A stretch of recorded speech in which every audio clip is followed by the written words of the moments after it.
Live from the forefront of innovation, President Donald J. Trump takes the stage at the groundbreaking AI Summit.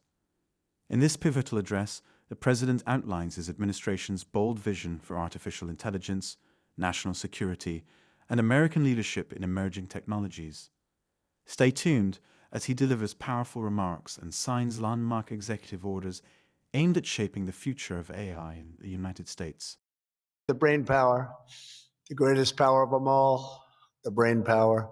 Well, I'm thrilled to be here with so many tech leaders and luminaries as we take historic action to reassert the future which belongs to America, always has belonged to America. We just lost sight of it on occasion. And I just want to start by stating that we've just concluded our big trade deal with Japan and numerous other countries in addition, as you know.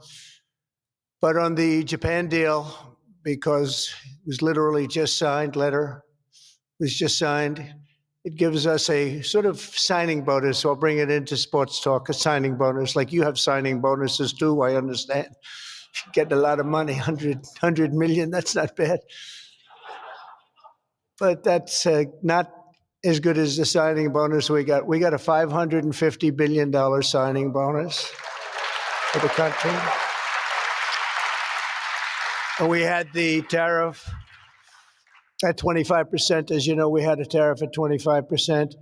And these are great people that we negotiated with, but we agreed to reduce it to 15 based on the fact that Japan has agreed for the first time ever to open up its country to trade so that all of our American businesses and business geniuses, including many in this room, can go out and do business openly and freely in Japan, a very rich and prosperous and profitable and wonderful country, frankly. And we will pay a zero tariff as we do business in Japan. So we're paying zero, they're paying 15. We're getting $550 billion. And to be exact, it's 90% of that, but we control the whole lot of it. And it's really been great. And they're very happy, and their stock market went up, and our stock market went up, and that's supposed to be the way it is. Ours went way up, and theirs went up. And we've made numerous other deals like that.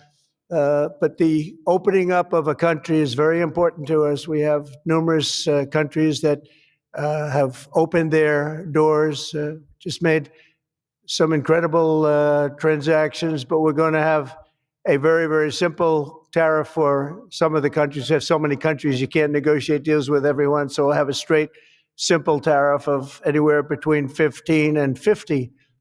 A couple of we have 15 because we haven't been getting along with those countries too well. So we just say, let's pay 50. And that's the way it is. But remember, we get countries that were closed, always closed. Everyone in this room would never remember any of them to be open. We've offered such a deal to the European Union where we're in serious negotiations. And if they agree to open up the union to American businesses, then we will let them pay a lower tariff. So the tariff is very important, but the opening of a country, I think, can be more important if our businesses do the job that they're supposed to be doing. Such openings are worthy of many points in tariffs, and they're a good thing, not only for, as an example, Japan or Europe, but certainly a great thing for America because it allows our businesses to go out and fairly compete and do really well if they compete properly, like the people that I know. Everyone in this room practically I know has competed very successfully. I haven't seen any, and I know the losers just like I know the winners. I tell you, I don't see any of the losers here. But now if some of the countries that pay 25% or more on autos complain, remember that Japan was willing to pay upfront the $550 billion for that privilege of negotiating with the United States of America. We also made a deal yesterday with the Philippines and Indonesia, which in both cases will be opening up their country. And we're in the process of completing our deal with China. And as you know, the UK, we made a deal. It was a very good deal for everybody. Everybody's happy. It's always nice when everybody can be happy. But mostly we'll be charging straight tariffs to most of the rest of the world because we have over 200 countries. People don't realize that's a lot of deals. Even if you're like me, a deal junkie, that's a lot of deals. That would be too much for anybody. Ooh. How did we do with this country that I never heard of? We got a lot of deals cooking, but America is taking in hundreds of billions of dollars like it never has before. Investments into our country at the highest point ever in history, and we've just really been opened up for business for 3 of the 6 months. The first couple of months, we got ourselves all set, done a great job with our military. As you know, you saw that 2 weeks ago when you saw the way those incredible B-2s flew into Iran and took out an entire nuclear potential deadly force. But I want to thank some of the incredible people that I see before me, including White House AI czar David Sachs. He's been great for organizing this very important summit, and especially for putting it in D.C., where it's a little bit easier. I don't know if it's easy for you, but it's a hell of a lot easier for me. Along with his colleagues at the All In podcast, which is very good. I did that podcast a year and a half ago, and I said, this is something, it was pretty new, pretty raw. Everybody I knew saw that podcast. I said, well, he's got something pretty good. Who is that guy? He's a smart guy, by the way. I think if I ever get in, which at the time people were saying I had a shot, not as good a shot as it turned out. We won in numbers that nobody believes. We won every swing state. We won by millions and millions of votes, winning the popular vote. We won with the districts, as they would call them, 2,750 to 505. And that's why the map is almost completely red, except for a couple of little blue areas on each side of it. But it was a great experience, frankly, for me. And hopefully it's a great experience and been a great experience for our country, because they're saying we had the greatest 6 months that a president has ever had, the opening 6 months. And I'm not even sure, maybe 6 months. I'm not sure it's the opening, but let's call it the opening 6 months. It sounds a little bit nicer. I want to also say hello and thank to Chamath and his wonderful wife, Nat. Thank you very much for being here. Thank you very much. It was great seeing you again. Great couple. David Friedberg, and even, as we know, Jason Calacanis. I say even. Thank you, Jason. Thank you, Jason. I appreciate that. Yeah, he's a good person. Thanks as well to the Hill and Valley Forum and our future Undersecretary of State, Jacob Hellberg. Good work. Good. Stand up, Jason. Good. I met him a year and a half ago, and I was very impressed. I said, let's bring him in. We bring in a lot of smart people. And David's been unbelievable as the job he's doing. Along with Secretaries Doug Burgum, who's been incredible. Doug? Thank you. Thank you, Doug. Great job. He's producing low-cost energy. We're down to $64. I want to get it down a little bit further if we can. I don't know if the oil companies love that or not, but we want to have very inexpensive electricity so that you can power up the plants, because you need more electricity than any human beings ever in the history of the world. When I heard what you really need, I said, you got to be kidding. Double what we produce right now for everything, right? I don't know. Jensen, you're going to have to explain that to me someday, why they need so damn much. Couldn't you do with a little bit less? My father always used to say, turn off the lights, son. But you guys are turning up the lights. I want to thank Howard Lutnick for doing a terrific job. He was involved in the big deal that we just completed with Japan. Howard, wherever you are, Howard. Where is Howard? Hi, Howard. Great job you did. Appreciate it. Really That was an interesting negotiation, wasn't it? These are tough people. These are good negotiators, I will tell you, Japan. But they love their country and they do what's right for their country. I want to thank Chris Wright, if Chris is around. Chris is here because he's helping with the tremendous energy success that we're having. We're having tremendous energy success. We're the biggest.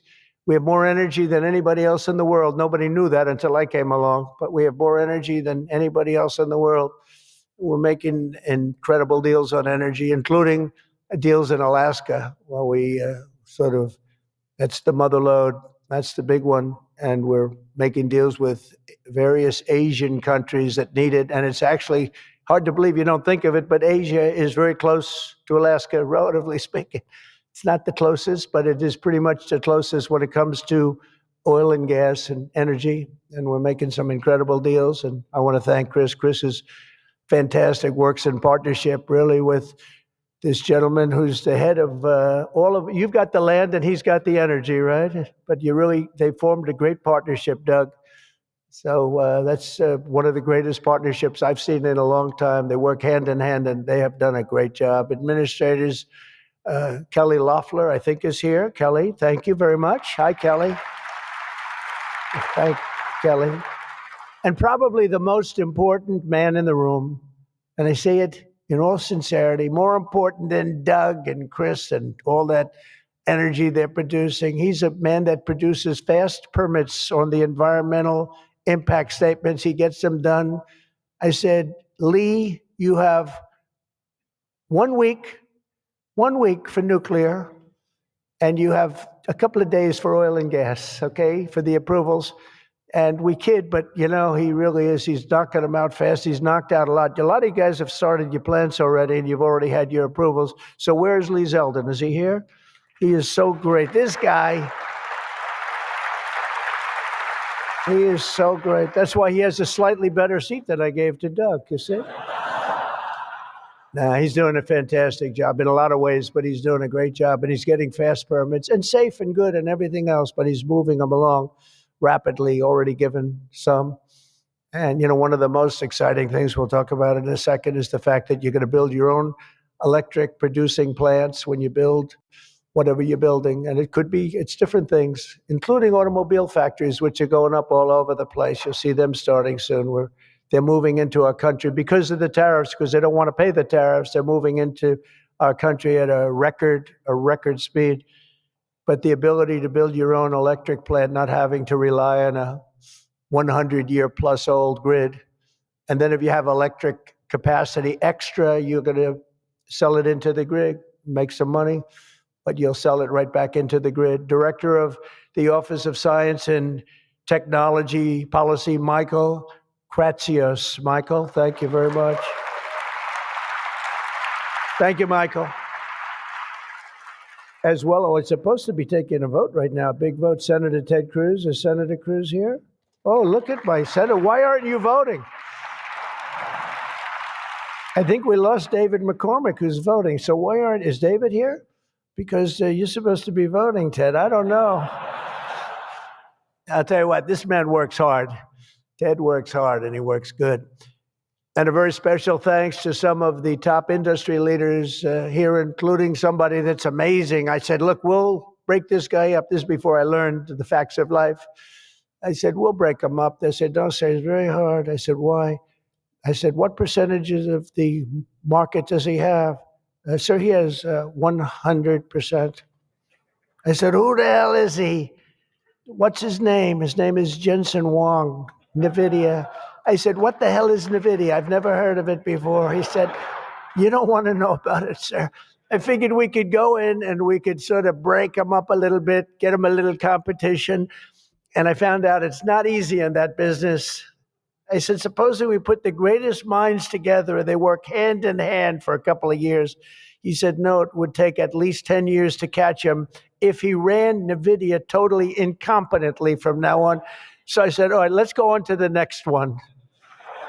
And then I got to know Jensen, and now I see why. Jensen, will you stand up? What a job. What a job you've done. Man. Great. He's a great guy, too. Lisa Su of AMD. Lisa? Lisa? Thank you. Congratulations. Great job. Sham Sanikar of Palantir. We buy a lot of things from Palantir. Where are you? Are we paying our bills? I think so. We just made a deal with the European Union where they're going to pay the United States of America 100% of the cost of all military equipment. They're going to ship it to the European Union, and then they'll distribute it, and much of it will go to Ukraine. It's been a long time since you've heard those words, because we're in for $350 billion. But now we send it to Europe, and Europe pays, and they were great. We had a tremendous NATO meeting a few weeks ago, and it was pretty amazing, actually, what happened. They agreed to go from 2% to 5%, and they had 2% where they didn't pay. They have 5% where they've already paid. That's a big difference. That's trillions of dollars, actually, trillions. But they're going to spend that money in the United States with our defense companies, and we're going to send it to them, and they'll distribute the equipment that we send. So that's the way it should have been 3 years ago, frankly. And Jeff Sprecher, the other half of that incredible family, is he here? Is he here? He's a fantastic guy, international, intercontinental exchange, and he's been a friend of mine for a long time, the husband of Kelly, who's really doing a good job. You are really doing a good job. Small business, which is actually big business if you add it all up, right? It's probably the biggest bank there is, but they call it small business, and she's done a fantastic job. Thanks, Kel. Say hello to Jeff. As we gather this afternoon, we're still in the earliest days of one of the most important technological revolutions in the history of the world. Around the globe, everyone is talking about artificial intelligence. I find that too. Artificial, I can't stand it. I don't even like the name. I don't like anything that's artificial. So could we straighten that out, please? We should change the name. I actually mean that. I don't like the name artificial anything, because it's not artificial. It's genius. It's pure genius. And its potential to transform every type of human endeavor and domain of human knowledge, from medicine to manufacturing to warfare and national defense. Whether we like it or not, we're suddenly engaged in a fast-paced competition to build and define this groundbreaking technology that will determine so much about the future of civilization itself, because of the genius and creativity of Silicon Valley. And it is incredible genius. Without question, the most brilliant place anywhere on earth. America is the country that started the AI race. And as President of the United States, I'm here today to declare that America is going to win it. We're going to work hard. We're going to win it.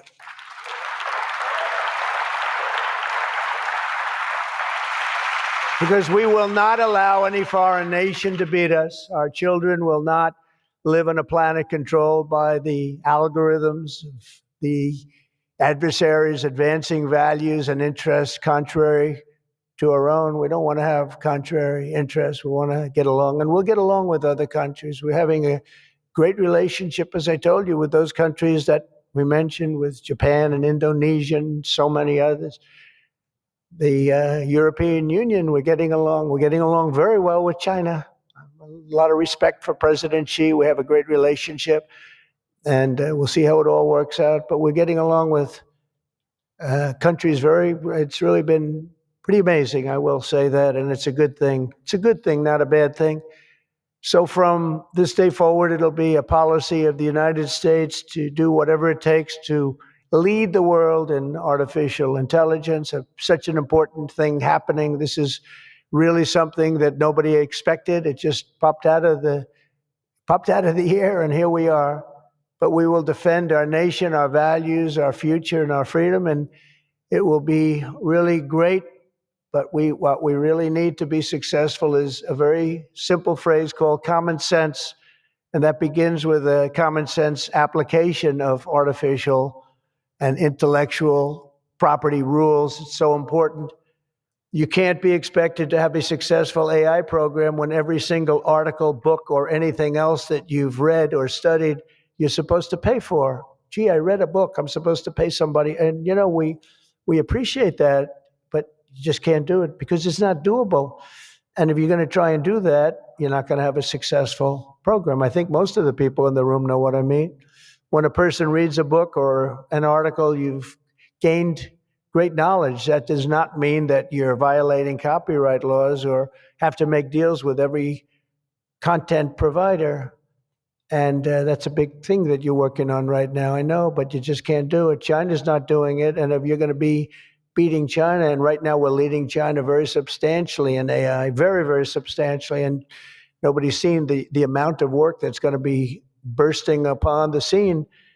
But you have to be able to play by the same set of rules. So when you have something, when you read something, and when it goes into this vast intelligence machine, we'll call it, you cannot expect to every single time say, oh, let's pay this one that much, let's pay this one. It just doesn't work that way. Of course, you can't copy or plagiarize an article, but if you read an article and learn from it, we have to allow AI to use that pool of knowledge without going through the complexity of contract negotiations, of which there would be thousands for every time we use AI. We also have to have a single federal standard, not 50 different states regulating this industry of the future. And some people would say, gee, that's an unpopular thing to say. I was told before I got up here, this is an unpopular thing because some people, they don't want that. But I want you to be successful. And you can't have one state holding you up. You can't have 3 or 4 states holding you up. You can't have a state with standards that are so high that it's going to hold you up. You have to have a federal rule and regulation. Hopefully you'll have the right guy in this position that's going to supplant the states. If you are operating under 50 different sets of state laws, the most restrictive state of all will be the one that rules. So you could have a state run by a crazy governor, a governor that hates you, a governor that's not smart, or maybe a governor that's very smart, but decides that he doesn't like the industry and he can put you out of business because you're going to have to go to that lowest common denominator. We need one common sense federal standard that supersedes all states, supersedes everybody, so you don't end up in litigation with 43 states at one time. You got to go litigation free. It's the only way. And we also have to watch Europe, Asia, and all foreign countries so that they don't make rules and regulations that likewise make it impossible for you to do business, and where you'd have to make everything in AI cater to them. Because again, you'd have to cater to the toughest country or to the toughest state. You can't do that because it would ruin it. I just terminated all of the, as an example, California car emissions rules, which were a disaster. It cost them just billions of dollars as an industry, but thousands of dollars per car, the emission rule standard, because they were making the production of an automobile almost impossible and at a tremendously higher cost, much more expensive than it should cost, for very little gain, for actually, in my opinion, negative gain. The automobile was worse. Under this administration, our innovation will be unmatched and our capabilities will be unrivaled. And with the help of many of the people in this room, America's ultimate triumph will be absolutely unstoppable. We will be unstoppable as a nation. Again, we're way ahead and we want to stay that way. We can't let individual smaller units stop it, because that's the only thing that can stop it and can really mess it up. As with any such breakthrough, this technology brings the potential for bad as well as for good, for peril as well as for progress. But the daunting power of AI is it's not going to be a reason for retreat from this new frontier. On the contrary, it is the more reason we must ensure it is pioneered first and best. We have to have the best, the first pioneer. We are the best and the first pioneers, and we're going to be really putting a nation that we love, America, we're going to be putting it first. I have an expression, America first, make America great again. A lot of great expressions, but they're all so true. We're going to make America great again. We're going to make this industry absolutely the top, because right now it's a beautiful baby that's born. We have to grow that baby and let that baby thrive. We can't stop it. We can't stop it with politics. We can't stop it with foolish rules and even stupid rules. At the same time, we want to have rules, but they have to be smart. They have to be brilliant. They have to be more brilliant than even the technology itself. Surely there will be challenges on the path ahead, but together we will meet them and transcend them all. We are Americans, and we are Americans first. I have a couple of people I know that don't happen to be from here, but I wish you a lot of luck anyway. I was looking at three people that are not Americans, but they're very good people. Please treat them nicely. But we do not shrink from the future or cower in the face of uncertainty. We dominate the future. We conquer new frontiers, and we control our own fate. And we determine, by doing that, our own destiny. Winning this competition will be a test of our capacities unlike anything since the dawn of the space age. I believe that. It's hard to believe as the president, the amount of enthusiasm for this one industry. I mean, I can talk about cars where we're doing incredibly well. We have car companies moving in all the time, but I talk about other industries. Everybody's saying this is going to dominate the world. They're going to dominate every industry that ever conceived. I don't know if that's true. I don't know if it's true, but I can tell you that a lot of very brilliant people think it is true. It'll dominate everything. It will challenge us to marshal all of our strength and flex the muscles of American ingenuity and resolve like probably never before. It will require us to blast through obsolete systems, cut through thickets of regulation. We got to get rid of some of the regulation, but we want good regulation and rebuild the industrial bedrock of our country. And perhaps most importantly, winning the AI race will demand a new spirit of patriotism and national loyalty in Silicon Valley and long beyond Silicon Valley.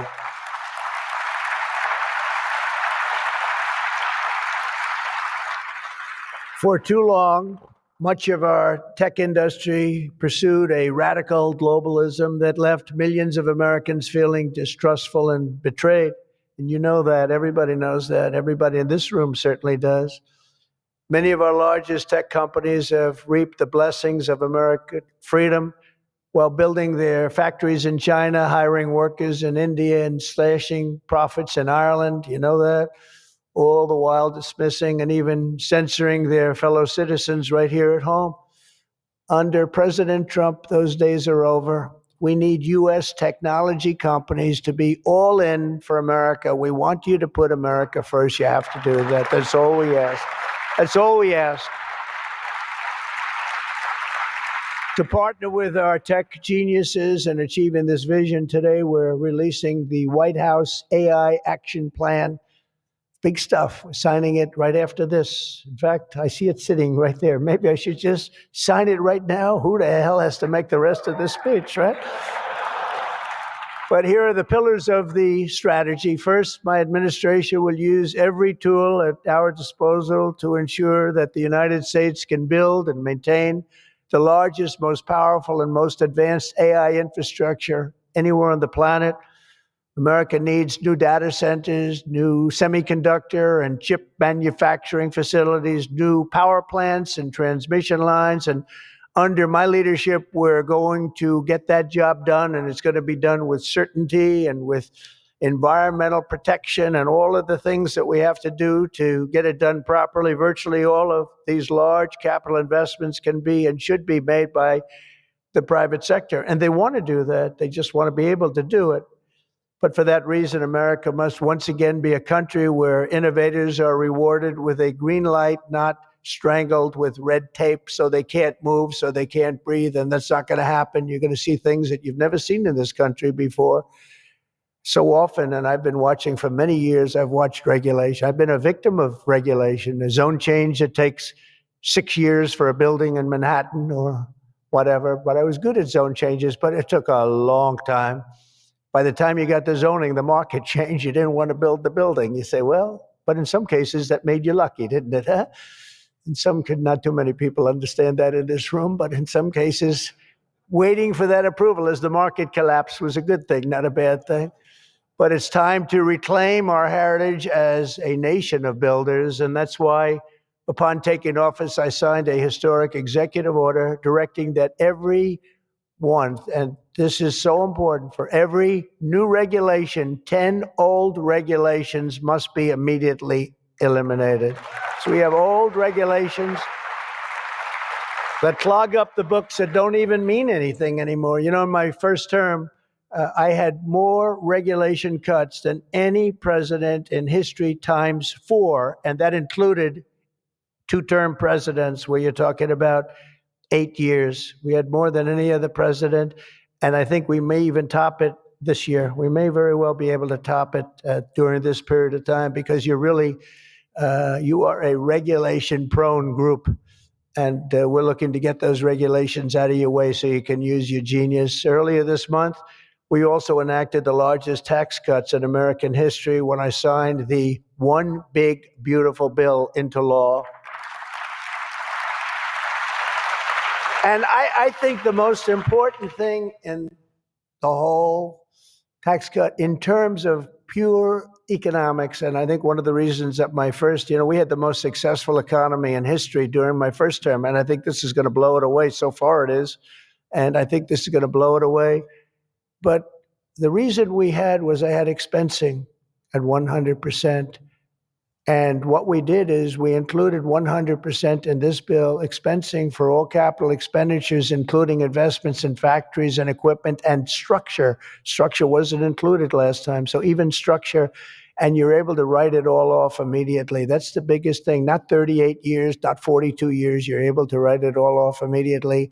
And this time we've made it for 10 years, not for 1 year. We've made it for 10 years, so you have a much longer period, but I'd say get out and take advantage of it. I think that's one of the reasons that we had such an incredible success with the first tax cuts. And one of the things that this bill does is it extends the first tax cuts and makes them permanent. And in addition to that, we were granted other taxes like no tax on tips, no tax on Social Security, no tax on overtime. A lot of great things. One of the things that I mentioned, not so pertinent here, but if you're in the automobile business, it's pertinent. I said, why is it that people like us always are looking for expenses and deductions? And people that buy automobiles that really have to go out and borrow money to buy a car, why aren't they allowed to deduct the interest on their loan to buy a car from their income tax? And we got it approved. We got it approved. And that is such a big thing. And I think that's going to be such a big thing for the automobile industry. We're going to be making more cars. Within a few years, we're going to be making more cars than we made in the very beginning, in the super prime. You know, we lost almost 50% of our automobile business to Mexico, Canada, and various other places, as you know, in Europe and in Asia. And now we're getting it back. We're getting it back in record numbers. And I think we're going to be topping any amount. In a few years, we'll be making more automobiles than we've ever made in the history of our country, including what I call prime time. My administration is also pursuing a future of all-out American energy dominance. And on day one, I terminated the Green New Scam. You know what that was? You were all victims to it. Perhaps the second or third greatest scam in the history of our country. I would say the first was Russia, Russia, Russia. And we had a couple of others too. But the Green New Scam was one of the greatest. It's so ridiculous what they've made you do. The carbon footprint. They talked about the carbon footprint, and then Obama hops onto a 747 Air Force One and flies to Hawaii to play a round of golf and comes back. What about the carbon footprint? No, we didn't like that. And what Biden has done is absolutely terrible. He made it impossible, almost impossible for people to do business, not even talking about the border, where millions and millions of people flowed into our country, many from prisons, from jails, from gangs, from mental institutions all over the world. No, we're not doing that. We have to get them out. We've got 11,888 murderers, many of them committed more than one murder. Many of them, more than 50%, committed more murders. We're getting them out of our country, or in some cases, they're so bad, we're not getting them out. We're having to lock them up because we don't want them ever to come back, no matter how good we're doing. You know, last month, you probably read, we had 0 people enter our country illegally. And over the last number of years, you'd have hundreds of thousands, literally hundreds of thousands of people a week pour into our country, totally unvetted and unchecked. And what the hell were they thinking? What they've done to our country is so sad, and we can never forget it.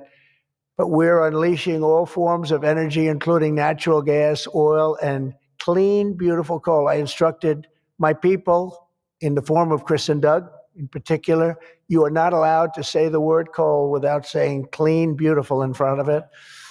You can only say clean, beautiful coal. It's a little embarrassing because we had somebody making a speech the other day, right? And he mentioned the word coal about 30 times because that was the subject. And he kept going clean, beautiful. I wanted to say, okay, just take it easy. You could just got a little bit crazy, right, Doug?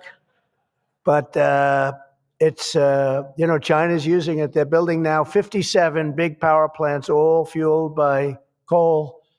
And we have to compete. We have to win. And we're going to have clean, beautiful coal. But we have more coal than any. We have more anything in terms of energy than anybody, oil and gas. We also have more coal.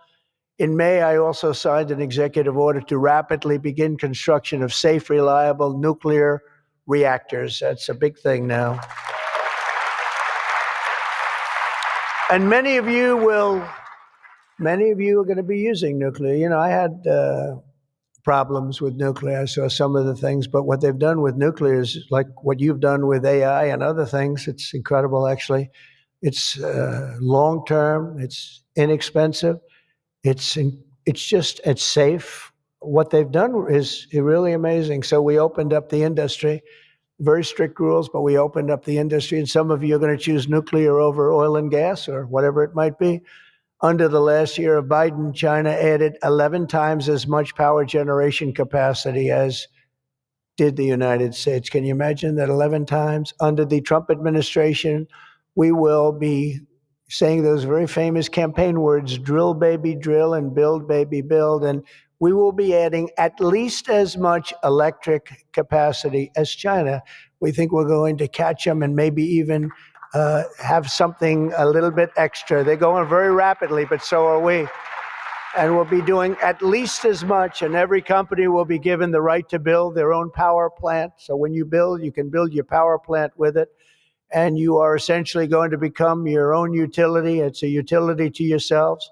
And as I said, any excess energy you're going to sell back to the grid and make plenty of money doing it. As a result of these pro-American policies since my election, we're seeing trillions and trillions of dollars in new investments. So at this moment, we have almost $17 trillion coming into this country. There's never been a period of time like that. And that's in a period of a few months. In a few months, Meta, Amazon, Google, Microsoft are all investing $320 billion or more in data centers and AI infrastructure this year. Those companies are really, they're really going at it, and they're very smart people, very good people. I got to know a lot of them. You know, I didn't like them so much the first term when I was running. I wouldn't say I was thrilled with them, but I've gotten to know them and like them. And I think they got to like me, but I think they got to like my policies maybe much more than me. NVIDIA has committed $500 billion over the next 4 years. Thank you, Jensen. I'm sure that'll be a good investment. If you're doing it, it's good. Thank you very much. It's a great statement. Last week, I was in Pennsylvania as 20 companies announced $92 billion with David McCormick, senator, great guy from Pennsylvania. $92 billion in energy and data center projects, including what will soon be the largest natural gas power plant anywhere in North America. They're going to town. It's already under construction, the largest in North America by far. For decades, we had leaders who spent their time focused on building up foreign nations. Under the Trump administration, we are going to have leaders who are going to build up our nation. This colossal investment in AI infrastructure and many other industries, for that matter, such as automobiles and so many other things, will also create thousands and thousands of great paying jobs, the kind of jobs we want, including lots of blue collar jobs. And Our numbers are very good right now, but wait till you see these numbers in 2 years from now. It will mean higher wages and more opportunity for millions of energy workers, HVAC technicians, engineers, electricians, and the hardworking citizens who make our country run. These are great people that make our country actually run.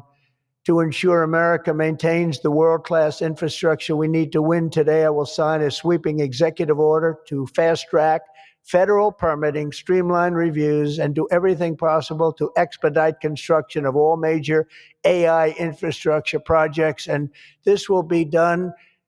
You will get so good a service in so many ways, not only from Lee with the environment, but you need many other types of permits, and you're going to go so fast.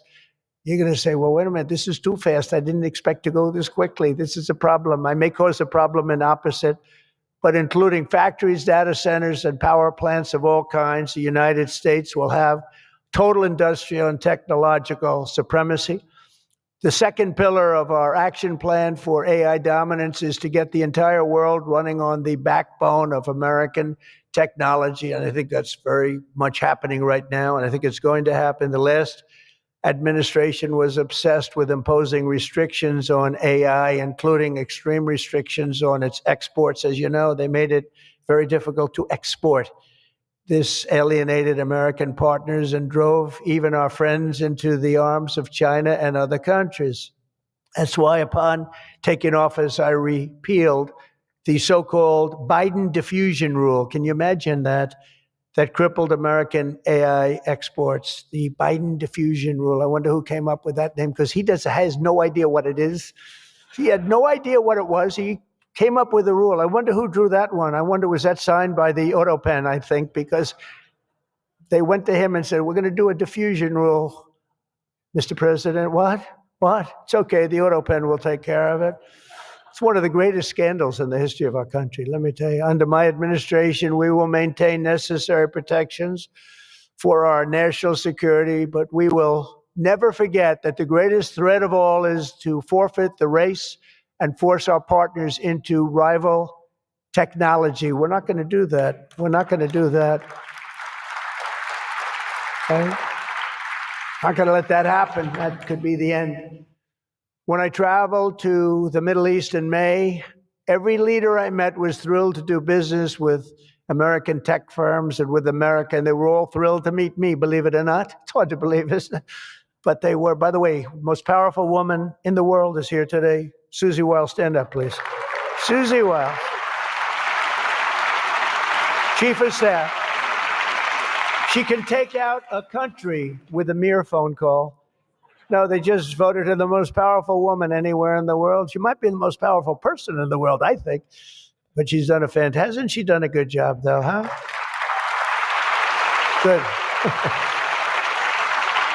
But we're going to come home with trillions and trillions of dollars in deals, and that's the way it is. But the King of Saudi Arabia, I met 3 great leaders. I went to 3 countries predominantly. King of Saudi Arabia said, and I can say that Qatar and UAE, the leaders, brilliant guys, great people, they said the same thing. They said, you know what? That 1 year ago, your country was dead. It was a dead country.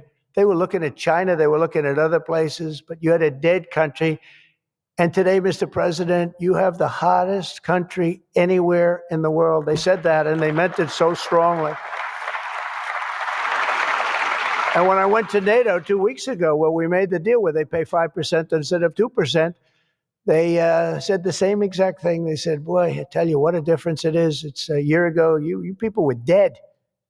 We didn't think you were going to make it as a country. Today, you're the hottest country in the world. They all said it. All those leaders said it, 30 of them. So today, I'm signing another major executive order that will turn America into an AI export powerhouse. Under this order, Secretary Lutnick and Secretary Marco Rubio's doing a great job as Secretary of State, will work to rapidly expand American AI exports of all kinds, from chips to software to data storage of all kinds. And that's very important. That's going to give you the freedom to do what you want to do. And third, once and for all, we are getting rid of woke. Is that okay? Because I know you had to hire all woke people. I heard you had to hire all woke people under some of these things. How about the chips, where they give you the chip nonsense, where they give you billions of dollars if you only build a chip company? These people have plenty of money. They don't need the money. They need the permits. They need the rights to do it. They don't want to pay tariffs, so they come and they build here. That's why they're coming here. Number one, they like me, but they like not having to pay tariffs even more. And they're coming. But Biden gave billions of dollars to companies that have nothing but cash. And they don't say where to build. It's just give them money. But here's the problem. They have to hire lots of woke people.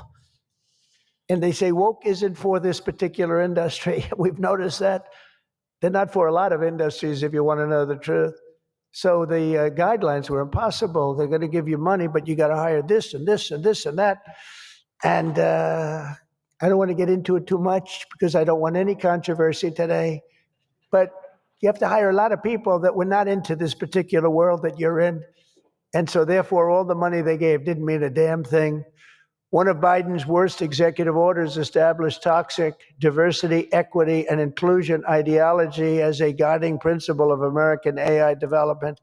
So you immediately knew that was the end of your development. But the American people do not want woke Marxist lunacy in the AI models, and neither do other countries. They don't want it. They don't want anything to do with it. That's why on day one, I very proudly terminated Joe Biden's order on woke AI effective immediately. You don't have any of those crazy rules. Crazy rules. And in just a moment, I will be signing an order banning the federal government from procuring AI technology that has been infused with partisan bias or ideological agendas such as critical race theory, which is ridiculous. And from now on, the U.S. government will deal only with AI that pursues truth, fairness, and strict impartiality. We're not going to go through the craziness that we've gone through for the last 4 years. And then we skip 4, and then you go back, and it started then. But it hung around a little while. Now it's not hanging around at all. Now it's actually very uncool, as somebody told me the other day. It's so uncool to be woke. I encourage all American companies to join us in rejecting poisonous Marxism in our technology. It'll be very interesting to see what's happening in New York, because they're actually thinking about electing a communist in New York. They like to call him a socialist. He's not a socialist. He's a communist. But don't worry, you're going to be okay. He still has to get his money from the White House, and that's not going to happen until he shapes up. But as an example, we are not going to allow men to play in women's sports. That's an example. That's one. And they say that's an 80-20 number. They say 80% would be against it. No, it's not 80-20. It's about 97-3. And I don't know who the 3 are. I've never seen anybody. I've never had a person. I've seen everybody. I'm a very open person. They come up to me and they talk to me. I've never had anybody come up, sir, you have to let men play in women's sports. I've never had it. I deal with hundreds of thousands of people. Every time I talk to somebody, they talk about AI, they talk about everything, but they've never said, you got to allow, this is ridiculous. Men should be allowed to play in women's sports. It's sort of crazy, isn't it, huh? You have to see, did you see the race? It was a race, a long distance marathon, one of those all-day deals. And we had one of the great female runners, and we had one of the great male runners. And at the end of the day, he won the race by 5 hours and 14 seconds. They waited around for the really good athlete female. It's very demeaning to women, I want to tell you that. But they waited, her parents were waiting for hours. Somebody said, why don't you go back to the hotel and sleep for a few hours and come back and meet your daughter?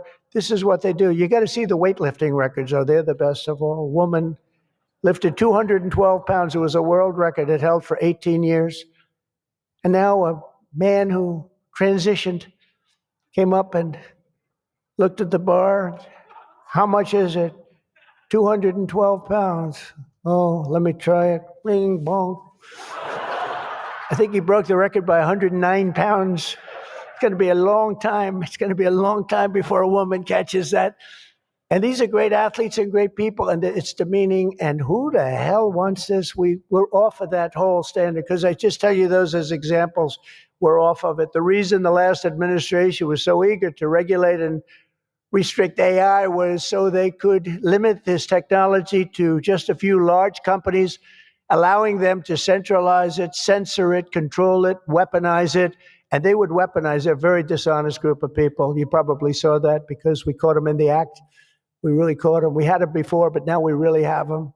We have it where it counts. But this is the exact opposite of my approach. The unique strength of the American tech industry has always come from its startups and small tech. It comes through small.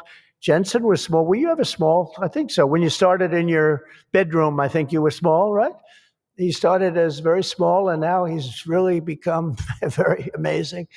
If you regulate them too much, you kill the source of American genius and technological power. I believe that.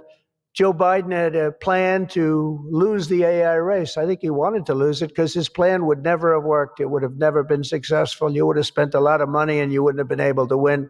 They didn't allow you to win, but we have a plan which only admires and respects the winners. Every citizen should take incredible pride in the inspiring feats of American innovators who are pushing the bounds of human knowledge and achievement. The people of OpenAI, Google, Meta, and countless startups are proving once again that America is impossible. You are just impossible to beat. You're not going to be beaten. We're not going to let that happen. When you do your best, when you work your hardest, and when you're allowed to be free of horrible, foolish regulation. And you're going to have regulation, but it's going to be sensible, smart regulation. There's nobody who's going to beat you. As we push even further into this exciting frontier, let us never forget that all of this prosperity and progress has come from the culture of freedom and hard work, merit, ambition, and risk-taking passed down from one generation of Americans to the next. Silicon Valley rose to wealth, fame, and glory by exemplifying these values, and it will win this race not by rejecting them, but by embracing them like they have never been embraced before. We must put America first. This is a nation that invented the light bulb, the telegraph, the television, the telephone, the computer chip, the smartphone, the GPS, the integrated circuit, and even the internet. Basically, we invented everything. What is left? We invented everything. And now it's AI. We invented everything. Does anyone have anything else to say? And now we're going to take it to a new level. But Americans were the first to fly a plane, first to harness the atom, and first to plant our flag on the moon. We mastered the industrial age. We created the digital age. And now we are leading the world into the golden age, indeed, the golden age of America. With your help, that golden age will be built by American workers. It will be powered by American energy. It will be run on American technology, improved by American artificial intelligence, and it will make America richer, stronger, greater, freer, and more powerful than ever before. And I will now do my share by going and signing a name without an auto pen. I will sign it. If we had one, I wouldn't use it anyway, but we will sign it auto pen free, and we will say, Donald J. Trump, God bless America, and God bless you, and good luck, because the race has just begun, and you're going to win it. Thank you very much, everybody.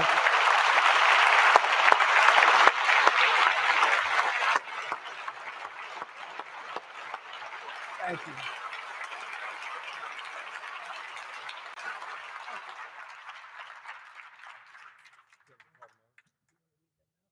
Yes, sir, Mr. President. Mr. President, the first executive order that we've prepared for your signature today relates to federal permitting for data center infrastructure. As you mentioned during your speech, this is a crucial issue affecting the entire AI industry.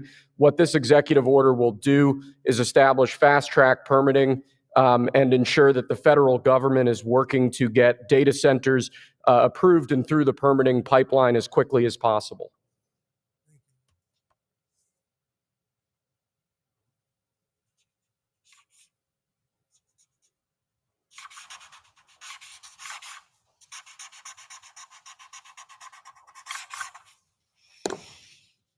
Okay.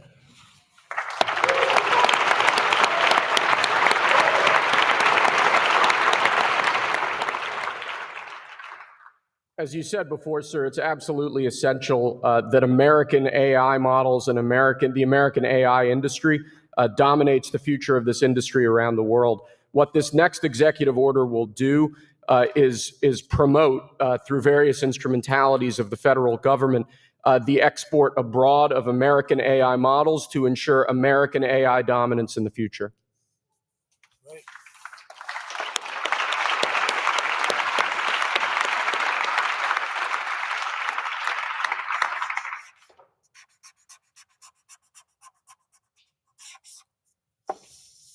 Okay.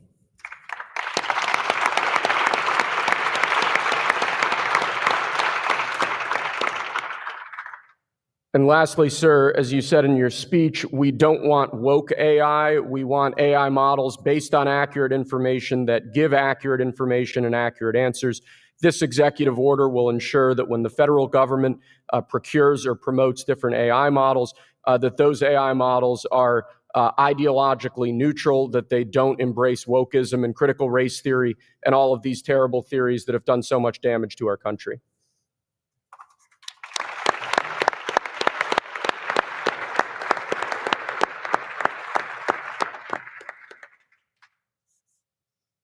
Thank you very much. Thank you, my friend. Good job.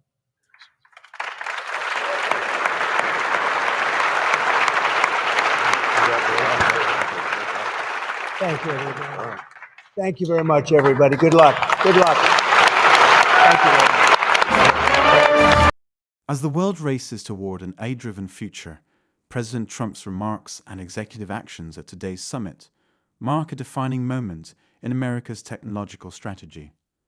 Whether you're a tech leader, policymaker, or concerned citizen, the message is clear. The future is now, and America intends to lead it. For more in-depth coverage and updates, subscribe to NewsXstream and stay ahead of the curve.